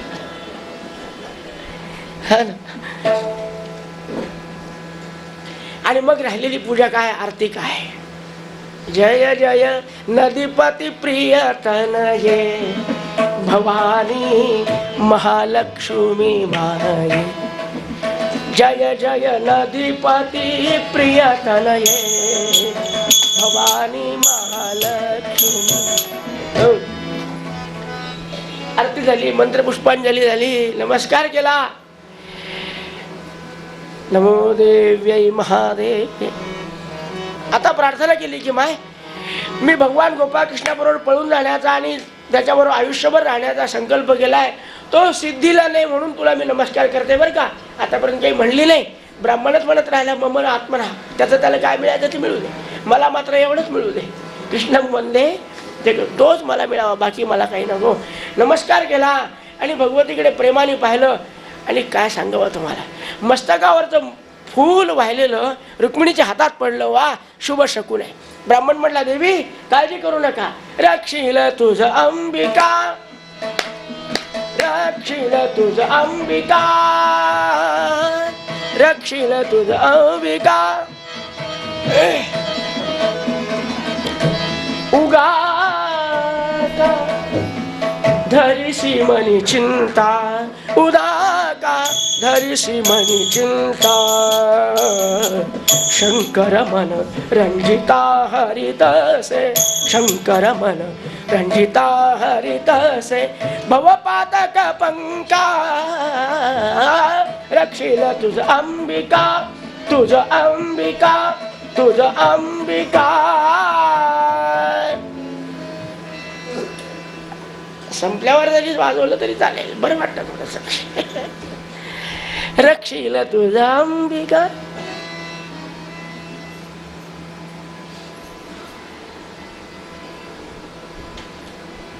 गुरुजी आता काय राहिलं, फक्त नारळ फोडायचं. मग तुम्ही का मी नाही, मी फोडतो, मी फोडतो. गुरुजी बाहेर आले, नारळ फोडलं. रुक्मिणी देवी फक्त प्रदक्षिणा राहिली. प्रदक्षिणा घालून या म्हणजे आपले षोडशोपचार पूर्ण गेले. देवी प्रदक्षिणा घालण्यासाठी बाहेर आल्या. आल्या बरोबर पत्रात काय लिहून ठेवलं, मेमरी काय म्हणतात बरोबर आहे, मला येत नाही अजूनमधून प्रयत्न करतो, मुंबईत आलो म्हणून. एकदा पाहिलं, सगळ्यांकडे पाहिलं मात्र नुसतं. काय रुक्मिणीच्या, अहो तिचे सौंदर्य गळाले धैर्य म्हणती सुर आर्य. काय रूप आहे, अहो रूपम, अहो रूपम, अहो अस्याम नवम वयः. एक एक अवयव पाहून, त्याच्यावरचे दागिने पाहून काय रूप आहे, काय सौंदर्य दिले भगवंताने. वाह वाह, सगळे जण वाह वाह करायला लागले. आणि तिच्याकडे वाह वाह करता करता काय घडलं माहितीये, शस्त्रे गळून पडले. शस्त्रे गळून पडले. हातातले शस्त्र, तलवारी, ढाल कोणासाठी ठेवलं आहे, कृष्णाच्या बंदोबस्तासाठी. पण क्या बात आहे, क्या बात, वाह. रुक्मिणी म्हणली वाह वाह करत बसा, मी लिखा लिखा काढते. प्रदक्षिणा घालायला गेली. प्रदक्षिणा घालून आल्यावर पुन्हा एकदा पाहिलं. प्रदक्षिणेला जातानाच त्यांच्यावर नजर टाकली. कोणावर, हा गोपाळकृष्ण होते ना, त्यांच्याकडे पाहिलं. माझं तो बोलला, माझ्या लक्षात तू प्रदक्षिणा घाल, मी येतोच. हा मनातल्या मनात बोलतो. ती 3500 फूट अंतरावर होती. हे महाराज निघाले. प्रदक्षिणा होईपर्यंत आपण पोहोचलो पाहिजे ना, सारखा सारखा. आणि लोकांनी जागा करून द्यावी. अरे तो पळून न्यायसाठी आला, त्याला येऊ देऊ नका. पण लोकांचं काय, वाह क्या बात आहे, क्या बात आहे. म्हणले का दही भात आहे, दही भात आहे. प्रदक्षिणा घालून आली तोपर्यंत भगवान गोपाळकृष्ण पायरीपाशी आलेली. वा बरं आहे, लग्नाच्या आधी तरी आज्ञेत आहेत, पुढचं पुढे पाहून घेऊ. पायरीपर्यंत आले, बरं झालं. पुन्हा एकदा भगवान गोपाळकृष्णाकडे पाहिले, नजर टाकली. ते म्हटले तू खाली तर ये, मी वर येतो. रुक्मिणी देवी 4 पायऱ्या खाली उतरायला लागली. काय मंद मंद कलहंस गामिनी म्हणून वर्णन आहे. हंस कसा चालतो माहिती आहे ना, अगदी डोलत डोलत डोलत मंद मंद पावलं टाकीत यायला लागली. एक एक पायरी उतरताना पुन्हा सगळ्यांकडे पाहती. अहो गर्भगळीत झाले सगळे, अर्धे तर खाली पडले. काय सौंदर्य आहे, असं कधी पाहायला मिळालं नाही. तुम्हाला आशीर्वाद द्यायला बोलावलं का सौंदर्य पाहिलं. झोपा गुच्चू. रुक्मिणी देवी म्हणली, हे पडलेले कसेच पडले. भगवान गोपाळ 4 पायऱ्या वर चढले. रुक्मिणी देवी 4 पायऱ्या खाली होत्या. हातामध्ये हात घेतला, कर हा करी धरला शुभांगी. झालं म्हणले, आता काय करे, आता चला. भगवान गोपाळकृष्णाने सांगितल्याप्रमाणे रथ तयार होता. अहो काय म्हणले पाहिजे, गंमत आणि आश्चर्य. भगवान गोपाळकृष्णाने रुक्मिणी एकत्र आहेत तरी सगळे लोक म्हणतात वाह काय जोडा आहे. म्हणले हा जोडा आहे, पण रुक्मिणी तुमच्या तोंडावर मारतो. जोडा. अरे 8 दिवसापासून काय बोलावलं तुम्हाला खायला?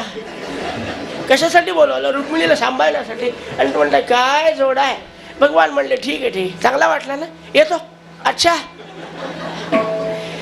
तरी लोक म्हणतात ना वा नाही अप्रतिम, काय पाहायचंच काम. रथ आला, भगवंत रथावर बसले, पुन्हा एकदा सगळ्याला सांगितलं अच्छा. काय म्हणले असतील पुढे तुला माहिती? आणि रथ बाहेर गेला. अंगरक्षक होते रुक्मिणीचे, लक्ष तर झालं नाही थोड्या वेळ. आणि मग जेव्हा प्रवेशद्वाराच्या बाहेर रथ चालला आणि भगवान गोपाळकृष्ण अगदी त्या घोड्यांना पळवण्याच्या बेतामध्ये होते, इतक्यात अंगरक्षक धावून आले. पण भगवान गोपाळकृष्ण म्हणजे काय, कोणाचे मुंडके पिळून टाक, कोणाचे हात पिळून टाक, कोणाचे पाय पिळून, हातपाय तुटलेले गेले रुक्मीकडे. झालं म्हणाले, सारा घोटाळा झाला. झालं काय? नेली पळवून. म्हणले कोणी? कृष्णा. आणि हे काय करत होते? हाय हाय. रुक्मी धावत धावत आला. का हो महाराज, तुम्हाला 8 दिवसाच्या आधी बोलून सांगितलं होतं की तुम्हाला काय वाटेल ते माझ्याकडून मागून घ्या, पण रुक्मिणीला सांभाळा. काय केलं तुम्ही? आता जाऊ म्हणाले आपण पाहायला. तो पण भगवान गोपाळकृष्ण आणि रुक्मिणी खूप लांब गेले होते. वायू वेगाने रथ चालला. हे महाराज वर होतेच. कृष्णा अगदी ठरलेली वेळ आहे बघ, 5 वाजून 5 मिनिटांना वाजले ना, आता हरकत नाही. या अक्षता कोणी टाकू नका. हे फक्त नारद लावायला लागले लग्न बरं का. हातात अक्षता आहे, तुमच्या हाताला कळ लागली आहे मला माहिती आहे. सध्या टाकू नका. कृष्णा अगदी योग्य वेळ आहे बघ. या राक्षसविरीत असं असतं, तिच्या आईवडिलाची गरज नाही, तुझ्या आईवडिलाची गरज नाही, मी आहे ना बस. हार आणलाय का? अरे पळून झाल्यावर हार बरोबर आणतात का नारदा? अरे मग आता असं कर, वर मला नाही तर नाही, कर मला.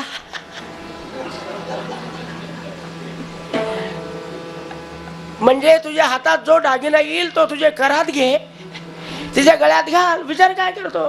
तिच्या गळ्यात घातला तरी तुझ्याकडेच राहणार आहे. इतका विचार काय करायचा कृष्ण? आणि मग काय दोघांनी रत्नबाळ आपल्या हातामध्ये घेतलेले आहेत. नारद म्हणाले तदेव लग्नम सुदिनं तदेव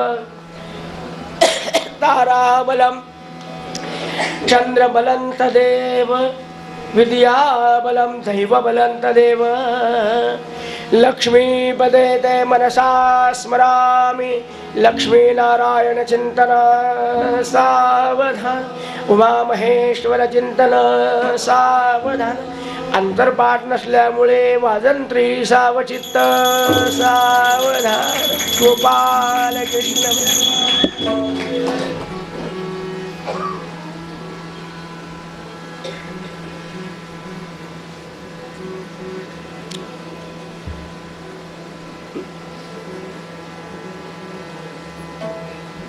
अक्षर टाकल्यावर काय महाराज, रुक्मिणी जवळच होती. आता आपण खऱ्या अर्थानं पती पत्नी झालो. भगवान गोपाळकृष्ण म्हणाले रुक्मिणीला. बसलेले आहेत, परत चालायला लागला. इतक्या मध्ये पाठीमागून आवाज ऐकू आला.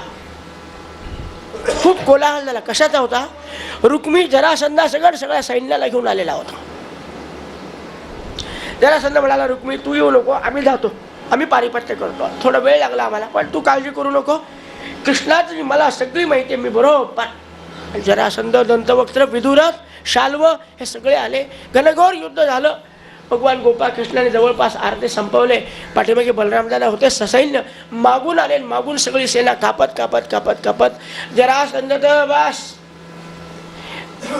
पळूनच गेला. म्हणले आता नाही पुन्हा यायचं, याच्या नादीने लावायचं. 19वी वेळ झाली. प्रत्येक गोष्टीला काही मर्यादा असते म्हणाले. रुक्मिणी जाणे आणि कृष्ण जाणे. आपल्याला त्याच्यासाठी मरायचं नाही. तो गेला पळून. बाकीची सेना संपली. जेव्हा हे समजलं तेव्हा रुक्मी आपल्या सैन्याला घेऊन आला. जरासंध चालला होता. ओ जरासंध महाराज कुठे चालले? रुक्मी तुला सांगतो मी तर थांबणार नाही, पण तू त्या भानगडीत पडू नको. सगळ्यांचं मत तेच आहे. जोडा एकदम सुंदर. जाऊ दे, रुक्मिणीला अनुरूप आहे, तो माझा शत्रू आहे, पण कृष्णा रुक्मिणीला अनुरूप आहे, कल्याण होईल तिचं, जाऊ दे, कशाला पंचायती. महाराज परदक्ष शीतळ असतं. 8 दिवस खाल्लेल्या अन्नाला जगायला पाहिजे होतं. तुम्ही पळून चालले. मी नाही पळून जाणार, मी धरून आणणार माझ्या बहिणीला. आणि त्या शिशुबाळाच्या गळ्यामध्ये ह्या प्रत्येक घटनेची वार्ता शिशुबाळाच्या कानावर जाऊन पडते. ते नुसतं रडतंय. काय फायदा आहे. 3 दिवस झाले मुंडावळ बांधून उभा आहे, अंगाला हळद लावलेली, कपडे 3-3दा बदलू बेजार. रुक्मिणी पळून नेली म्हणल्यानंतर पण याला माहिती आहे आपण कृष्णासमोर जाऊ शकत. रडायला लागला. जरासंध इकडे आला. अरे जाऊ दे, रडू नको. जे आपल्याला नशिबात असतं ते मिळत. आपल्याला वाटतं हीच मिळावी, पण नाही मिळत. जी मिळाली तर ते मिळाले. कृष्णाला कोणी आता थांबवू शकत नाही. शिशुपालाला खूप समजून सांगितलं. जरासंध रुक्मिणीला म्हणाला, तू तिकडे जाऊन तुझा फायदा होणार नाही. तो म्हणला, मी जाणार, पण समजा तू जर रुक्मिणीला आणू शकला नाही तर. जरासंधाने प्रश्न विचारला तर म्हणाले, कुंडिलम न प्रवेशामी. बस, मी पुन्हा कुंडिलपुरामध्ये प्रवेश करणार नाही.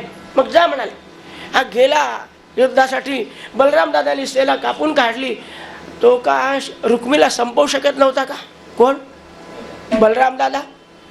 दादा म्हणले, मला शोभत नाही. शेवटी भाऊ कोणाचा आहे? रुक्मिणीचा भाऊ आहे. आयुष्यभर ती माझी भावजाई म्हणून राहणार आहे. ती म्हणेल, अहो तुम्ही यांचं सोडा, पण दादा तुम्हाला समजत होतं ना, भाऊ माझा होता ना. नको, रुक्मिणीला नाराज करायचं नाही आपल्याला. नुसते खेळत बसले. कृष्णाच्या लक्षात आलं की दादा मारू शकतात पण मारत नाही. दया सागर आहे दादा माझे, मलाच काहीतरी करावं. दादा तुम्ही सरका, मी पाहतो याची सोय. आणि भगवान गोपाळकृष्णाला द्वेष आला होता. काही क्षणामध्ये रथ तोडून टाकला, सारथी मारून टाकला, घोडे मारून टाकले, हातातले शस्त्रे गिस्त्रे तोडून टाकले. उचलला, खाली आपटला, छातीवर बसले, घेतली गदा हातामध्ये, घालणार मस्तकावर. दादा आले, कृष्णा सोड. दादा मी बिलकुल ऐकणार नाही. अरे थोडं वाटू दे काही. कृष्णा तुझा मोठा भाऊ आहे मी. अरे 18 वेळेला तू असंच म्हणला. मी त्या जरासंधाच्या छातीवरून उठलो. मी लहान, तुझा मोठा भाऊ आहे ना, एकदा तर माझा ऐक. नाईलाज झाला कृष्णाचा. विद्रूप करून सोडून दिलं त्या रुक्मिणीला. तोपर्यंत रुक्मिणी पायावर पडली होती. हे बा, आमचा भाऊ थोडा असाच आहे, पण जाऊ द्या तुम्ही. इकडे बलराम दादा म्हणले, इकडे रुक्मिणी म्हणाली. कृष्णाने सोडून दिलं. भोजकटपुरी नावाची नगरी वसवली. कोणी? रुक्मिणी. भोजकटपुरी, तिथेच राहिला. इकडे मात्र मग आता काय, दादा म्हणले, कृष्णा तुझा रथ पुढे होऊ दे, आम्ही येतो सगळे मागून. रथात दोघच होते ना, कृष्ण जाऊ द्या. आठवतं का, लग्न लागल्यावर कारमध्ये बसून दिल्यानंतर पहिल्यांदा आपल्या कारमध्ये दुसरं कोणी असतं का? अरे तुला काही वाईट वाटून घेऊ नको. माझं लग्न झाल्यावर 25 वर्ष मला कोणाच्या लग्नाला गेलो तर वाटायचं ही हाऊस तर आपली झालीच नाही. आता काही नाईलाज असतं. लक्षात आलं, सोडून दिला तो विचार.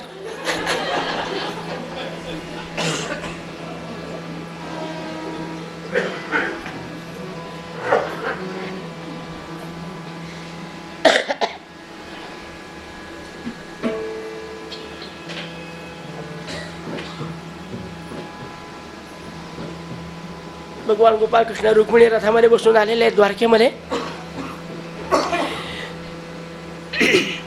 काय घडलं ऐकण्यासाठी सगळ्या द्वारकेतल्या लोकांचे कान तुमच्यासारखे टवकारून बसलेले आहे. काय झालं कृष्णाचं, काय झालं बलरामाचं, आणणार आहे का रुक्मिणीला? आणि जेव्हा वाद्य वाजू लागले,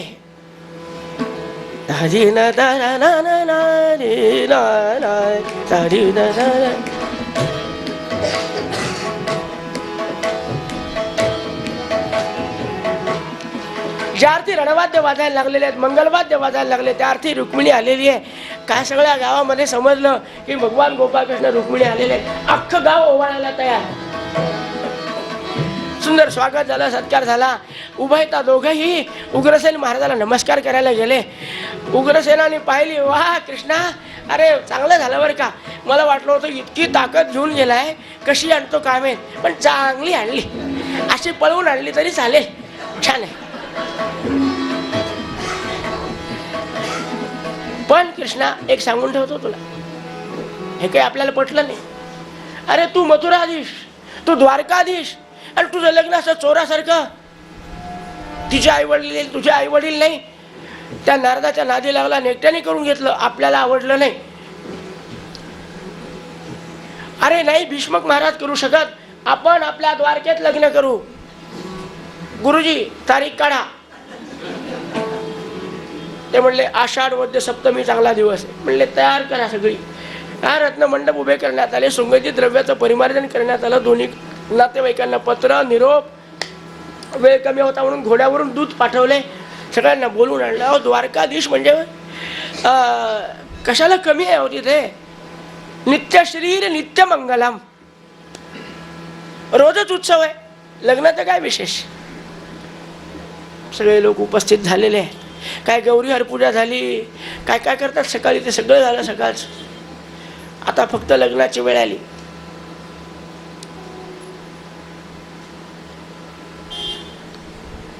गुरुजीने सांगितलं नवरदेवाचे मामा नवरदेवाला घेऊन या, नवरीचे मामा नवरीला घेऊन या.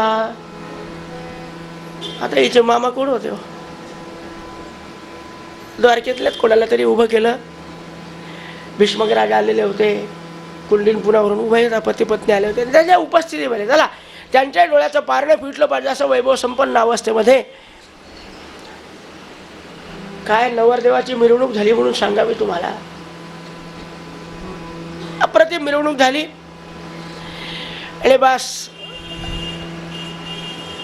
नवरदेव नवरी एकमेकाच्या समोर येण्याच्या आत आंतरपाठ धरला गेला.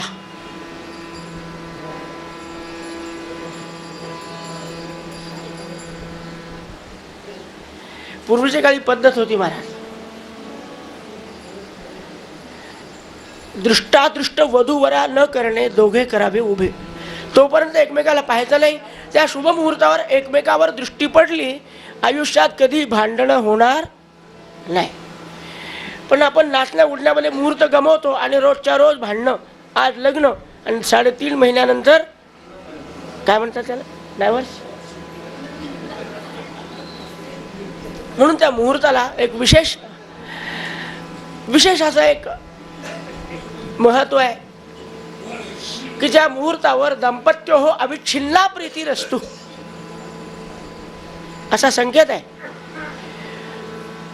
अक्षतारोपण केलेलं आहे, सर्वांच्या जवळ दिल्यात ना अक्षता वाटल्या.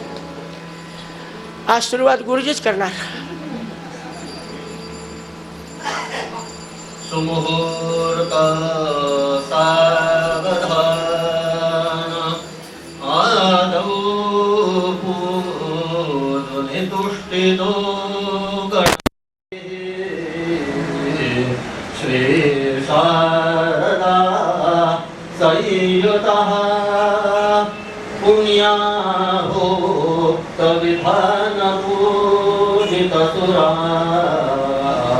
या मातृकाष्टाखिलाः या नान्दे मुखदेवता विधिनुता या मण्डपेश्वरजिता या वैवाहोक्त सावधान समये पुरयात् सदा मंगलम.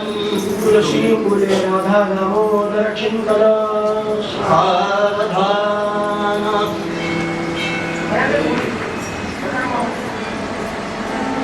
यं ब्रह्मा वरुणेन्द्र रुद्र मरुताः शृण्वन्ति दिव्यैस्तवैः वेदैः साङ्ग पदक्रमोपनिषदैः गायन्ति यौ सामगाः ध्यानावस्थिततद्गतेन मनसा पश्यन्ति योगिनः यस्यान्तन्न विदुःसुरासुरगणाः कुर्यात् सदा मङ्गलं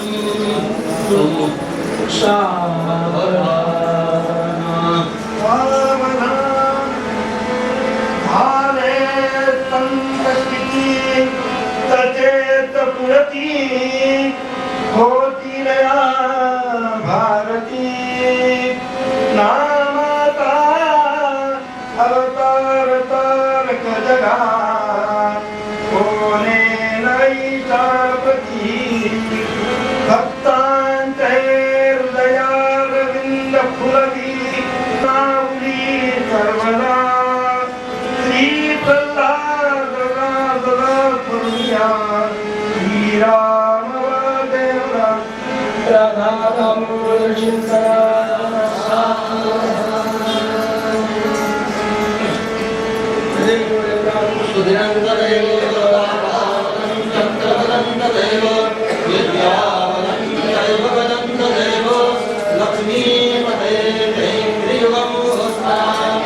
राधा दामोदर शिंकरा